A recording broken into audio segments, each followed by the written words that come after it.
والله أو بالله أو تالله لا يفلحن محارب لله. والله أو بالله أو تالله لا يفلحن محارب لله. مسلمانانو هغه ته بني اسرائیل وایي. دا قوم د موسی علیه السلام و.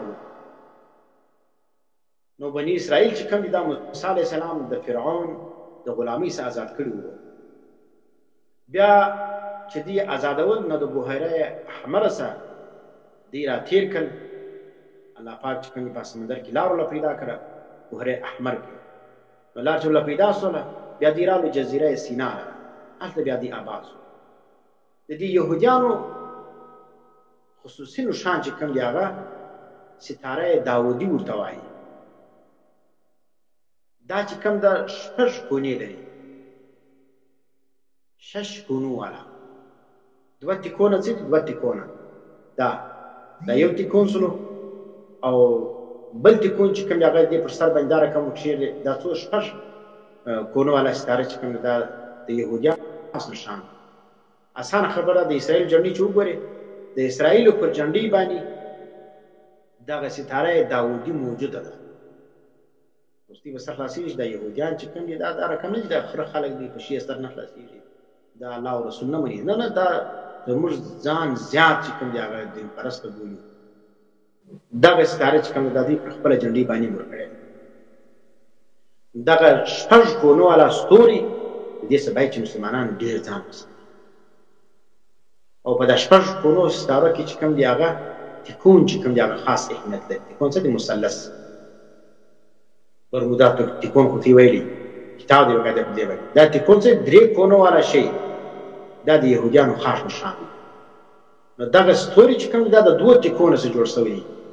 2 مثلث سره یو ځای کړي دي او د کړي او 6 کونې چې کوم دی هغه راغلي. او دغه ستوري کې چې کوم دی هغه چې د 6 کونې دي په د هر کونه کې چې کوم دی هغه یو مثلث جلا جلا موجود دی. 1 2 3 4 5 6 شپږ مثلث په د یو ستوري کې موجود دی.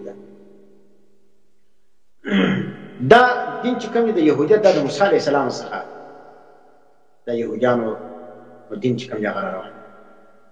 نو موسی علیه السلام خو د الله پیغمبر ولو. دغه وروسته بیا عیسی علیه السلام راغلی. بیا دغه عیسایت او د رقم د یهودیت چې کوم دواړه دینونه دا منسوخ شول. موسی علیه السلام هم منو او عیسی علیه السلام هم منو. دا یهودي فرقه چې کوم ده دا پر 3 قسمه ده. د دې کې 3 فرقې دي. یو چې کوم د هغه راسخ العقیده یهودیان ورته وایي، او بل چې کوم د هغه رجعت پسند یهودیان ورته وایي، او دریم چې کوم د هغه اصلاحي یهودیت ورته وایي. آسان الفاظ کې دا ته آزادخیال یهودیان. دا 3 سره فرقې به موږ په اړه باندې تفصیل کوو. اوس راځو د یهودیانو مقدس مقامات. د دې یو مقدس ځای چې کوم دی په دا ټوله دنیا کې هغه یروشلم، بل صفد ورته وایي، بل حبرون ورته وایي، بل طوریه ورته وایي. طوریه څه دي؟ حدیث کې د دجال دی ذکر سره. نو دا طوریه مقام چې کوم دی دا د یهودیانو ډېر مقدس مقامات دي. یروشلم، صفد، حبرون، طوریه. د یهودیانو سره نږدې عقاید والا کوم مذاهب دي؟ مسیحیت، عیسایان. په ډېر عقیدو کې عیسایان او یهودیان او مسلمانان او دا رقم بهایت والا ویني. دا معنا په ډېر عقایدو کې سره یو شی، لیکن په ډېرو عقایدو کې سره مختلف دي. سره معنا څه دغه چې کوم دي متفقه عقاید دي دواړه سره لري، عیسایان، یهودیان او مسلمانان او دا رقم بهایت والا. مذهبي خاندان چې کوم دا د کوم خاندان سره تعلق لري دا یهودیان دا د ابراهیم علیه السلام د اولاد څخه دي. ابراهیم مذهب دی د دینه. ابراهیمی مذهب څه دی؟ دی دغه سره تعلق لري. د دې یهودیانو تعداد نن سبا څو دي؟ تقریبا 13.4 میلیون دي. 13.4 میلیون چې کوم دی هغه نن په دنیا کې دی موجود. میلیون چې کوم دی هغه 10 لک 1 میلیون 10 لاک نو 13 میلیون دي. اوس اندازه وکړه. په اوس وخت کې په دنیا کې د یهودیانو اکثریت دا په اسرائیل کې دي، بیا په امریکا کې دي، بیا په فرانس کې دي، دا رقم په ایران کې هم یهودیان موجود. په دا نور ملکو کې چې کوم دی هغه اقلیت باندې موجود دي، اکثریت چې کوم دی هغه په اسرائیل کې دي. د دې د دین دارومدار په چیش باندې د خپل دین په کوم کتابو باندې په چیش باندې ثابت دي چې نو عقیده مثبته ده. زموږ عقیده چې کوم په قرآن او حدیث باندې ده، د دې عقیده په چیش باندې د دې د عقیده دارومدار په تورات باندې او پر تلمود باندې. تورات موږ ته معلومه، تلمود موږ نه پیژنو څه ته وایي، بیا به زه وضاحت کوم.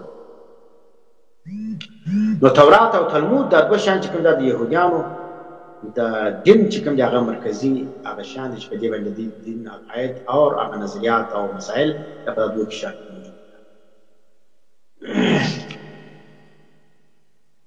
د دې د دیني کتابونو چې کوم دي هغه یو تورات سره مال یو تلمود دی. د تورات چې بیا دی اوله حصہ دې ته تناخ ویل کېږي. تناخ ته څه بیا چې په عربي په عبراني ژبه کې چې ویل کېږي بایبل ویل کېږي. د تورات اوله حصہ چې تناخ سره او تناخ ته په عبراني زبان کې ویل کېږي بایبل ویل کېږي. دا بایبل چې دی دا بایبل بیا د یهودیانو تر ټولو غټ مقدس کتاب دی.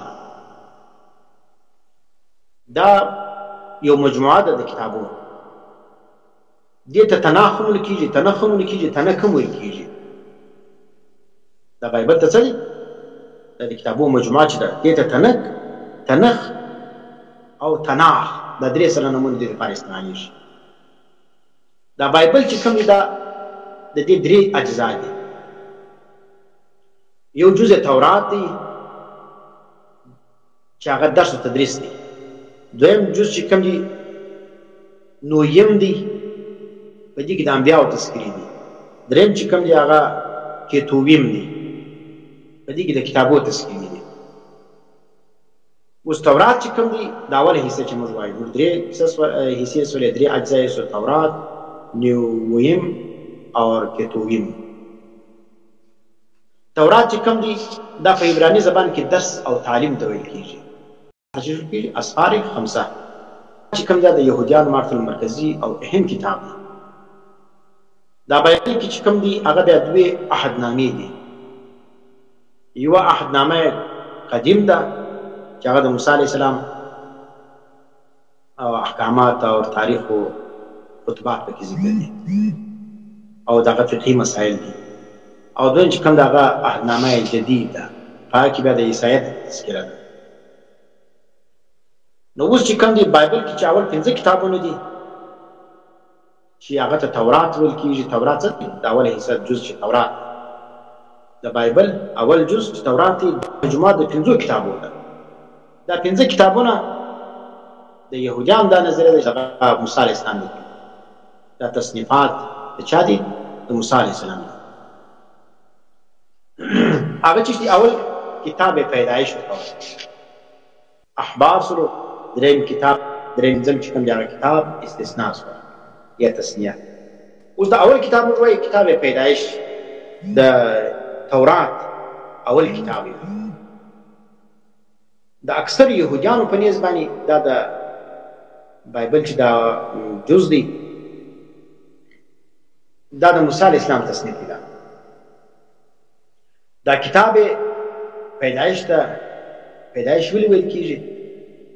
اسانه دی لکه موږ چې د قرآن کریم پاره چې کوم تورې سره شروع شوي موږ هغه ته بیا د هغه نوم وکړو. نو دا رقم یهودیان چې کوم دي هغه چې د دې دغه 15 کتابونه د موسی علیه السلام تصنیف دی بولي.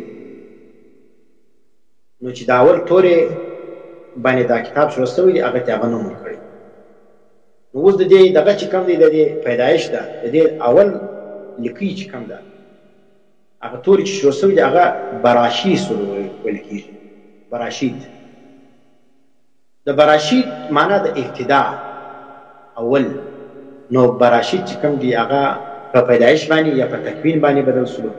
دا بایبل چې کوم مارتول دا پر دوه حصو باندې تقسیم دي. یو عهدنامه قدیم ده، یو عهدنامه جدید ده. د عهدنامه قدیم چې کوم ده دا د پیدایش سونی سي دا بیا تر ملاکی پورې. ملاکی چې کوم دی دا بیا په دې کې په يهوديانو کې دی وای دا د انبیانو چې کوم سلسله ول د اخري نبی نو هغه هر نبی چې کوم دی هغه خپل یو کتاب یو صحیفه به درلودله، نو د ملاکي تر کتابو پورې دا ته عهدنامه قدیم ویل کېږي. د موسی علیه السلام څخه ونیسي کتاب پیدایش څخه بیا د ملاکي تر کتابو پورې دا ته عهدنامه قدیم ویل کېږي. دا د ملاکي چې کوم کتاب و دا یو د یو نظم په شکل کې هغه لیکلی و. نو ډېر علما او دغه زمانې چې کوم مفسرین وو نو هغه دا وایي چې دا چې شولو دا په یهودیانو کې دا چې شو آخري پیغمبر و. بهرحال موږ د نور شي سره کار نشته، موږ ته چې کوم قرآن او سنت کوم انبیا راښولي دي هغه خو موږ انبیا منو. نور چې کوم د دې ما سوا دي چې قرآن حدیث دا تذکره نه موجوده، موږ اجمالا پر 1,24,000 کم زیات انبیا باندې موږ ایمان لرو. نو عهدنامه قدیم چې کوم دغه د پیدایش څخه بیا د ملاکي پورې دغه سوله، او بل چې کوم دغه عهدنامه جدید ده معنا د بایبل دویم حصہ چې کوم ده یا دویم دغه چې کوم ده جز هغه عهدنامه جدید ده. په عهدنامه جدید کې د متی د انجیل سوي سي بیا تر مکاشفه پورې دا کتابونه چې کې ذکر دي دا ته بیا چې شول کېږي عهدنامه جدید ویل کېږي. اوس نو ته متی څوک وګوره، لوقا څوک وګوره. نو متی چې کوم ده د عیسی علیه السلام شاګرد و، هغه راولاړ سوی ولو دا انجیل چې کوم دی هغه لیکلی و. دا انجیل چې کوم دی دا د عیسی علیه السلام چې کوم ژوند دی 60 تر 70 عیسوي پورې په دا مابین کې د شاګرد څوک و متی و. دا په انتاکیه کې د دا لیکلی و. په دې انجیل کې چې کوم دی چې متی کوم واقعات لیکلي دي هغه واقعات دي چې متی خپل په سترګو باندې لیدلي ول. او بل دا کتاب کې چې کوم دی د کتاب انجیل کې د عیسی علیه السلام د پیدایش څخه ونیسي بیا د هغه تر مرګه پورې چې کوم واقعات دي دا ګرد متی چې شاګرد د عیسی علیه السلام هغه تحریر کړي دي.